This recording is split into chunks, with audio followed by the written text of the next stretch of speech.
Student development. There are several types of skills students need to achieve their dreams. These include skills related to self-advocacy, communication, technology, social interactions, community involvement, and independent living. In the past several decades, new technologies have opened a whole new kind of support for students who are deaf-blind to develop these skills. It takes a great deal of planning and support for them because of the lack of access they have to their environment. They need ongoing support from their families, educators, and service providers. Katie. Advocacy. Advocacy means to me to advocate for myself, to stand up and say, I need this. I need tactile interpreters, or I need voice interpreters, or Braille, accessible formatting, accessible communication, advocating for myself. Danielle. Advocacy means to me being able to let people know what your needs are so that you can be successful. Melissa uses sign language. In regards to self-advocacy, you have to let people know your communication needs. For example, if someone is signing too low or too far to the left or right for you to follow them, you need to be able to tell them to sign in a specific box or location. I need to describe to them my visual space so that they can sign within that same area. They may also need to wear specific clothing and to not wear large bracelets or earrings because it's so visually distracting. I have to be able to let interpreters, SSPs, friends, and family members know what I need. Also, those needs change at nighttime. Elizabeth, interpreter. An SSP is really important for deaf-blind, especially the students, because they're still learning. They're learning their communication needs. They're learning how to actually let people know what that need is. And an SSP is able to help them communicate that information, maybe probe them to be like, oh, can you see me okay? Do you need me to move a little bit? And the SSP, if they start when they're younger, then as they move through, they're able to identify and start advocating for themselves and say, hey, this is what I need to access this communication.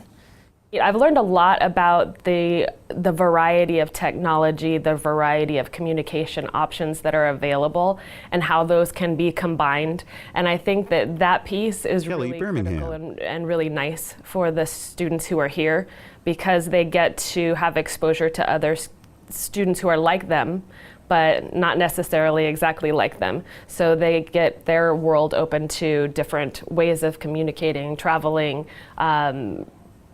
They get to observe others advocating for themselves, even in this environment, asking for clarification, asking to sit where they need to sit, making sure that their technology is available. So getting to observe others and be around others who are advocating for themselves and who are, interacting on this level.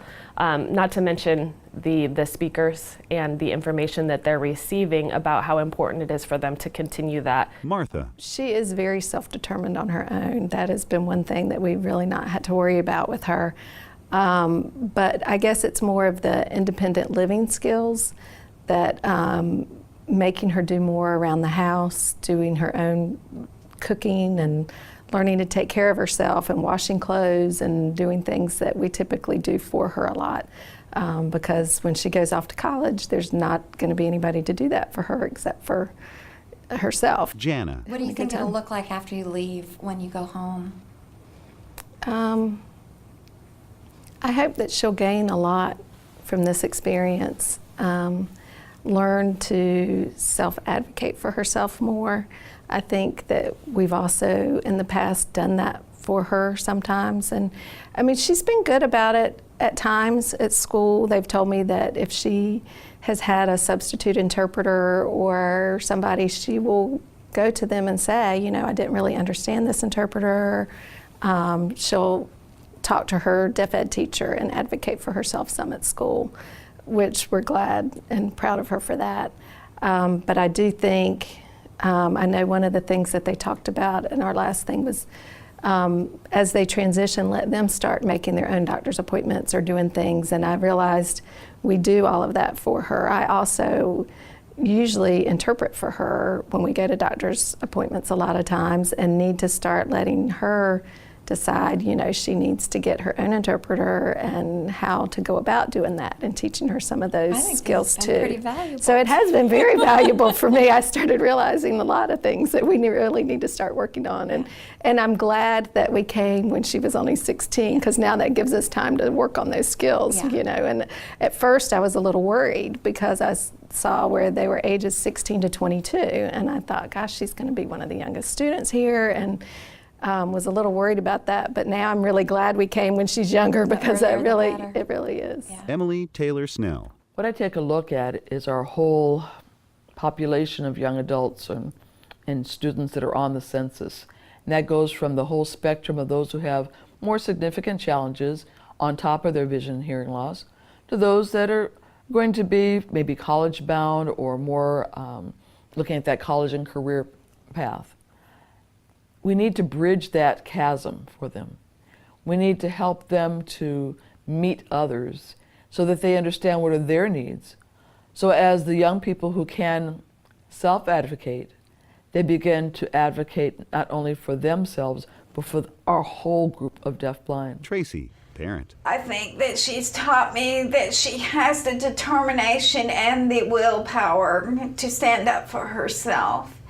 And even Katie has said, she came to my room last night and she said, Mom, I learned so many things. She learned that there are people out there that are doing things that are truly amazing to her. And she was so fascinated by what Cody taught her over the weekend, that he was teaching them. Not only could they dream, but they could find ways of achieving that dream. Colleen. Once he hit the middle school age, I requested a note taker, or demanded a note taker, because it was necessary. He had a good one for the 1 year, and then he had a bad one, and so we're pushing for a new one. So that's been a big necessity. He misses about 60% of what's going on in the class with the FM system. And I think a lot of teachers and professionals don't realize, just because he has an FM system for support, that it's not a cure-all, it's not a catch-all. And one of the things that I keep Jose. reminding the teachers as we have our IEPs and get together is that even with everything that we're doing, it doesn't even put him on an even keel with the other students, and they think that just because he has the support that, he's on a even level, and he's not. And, they don't realize how much extra work it is for him to do it. It comes to mind one day, I asked him to write all the notes for everything, because he was not going to have a note taker the next day. And I told him, and I gave him an incentive. I said, you write all these notes, you'll get to have your iPad for, whatever amount of time. And he gets home the next day, and he brings all these notes that he wrote. Barely legible, but he brought them home. And but he was so tired. It just took so much out of him, and he just slept the rest of the day. He couldn't even do homework. And so, it's a real eye-opener when you realize how much harder it is. And it doesn't put those kids on an even keel, but we got to give them at least a fighting chance. Emily Taylor Snell. One of the things that we think is really important when we have a Transition Institute, we build in multiple layers of activities so that we look at a true transition experience.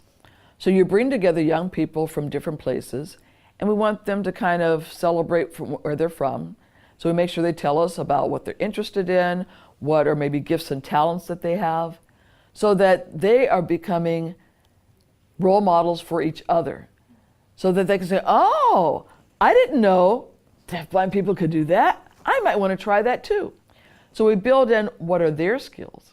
The other piece that we know is that it's important to have things that you do outside of the academics, outside of the focus on career and college ready. That's all important, and we want to build those skills. But what are you going to do for fun? How are you going to socialize? How are you going to have a rich life?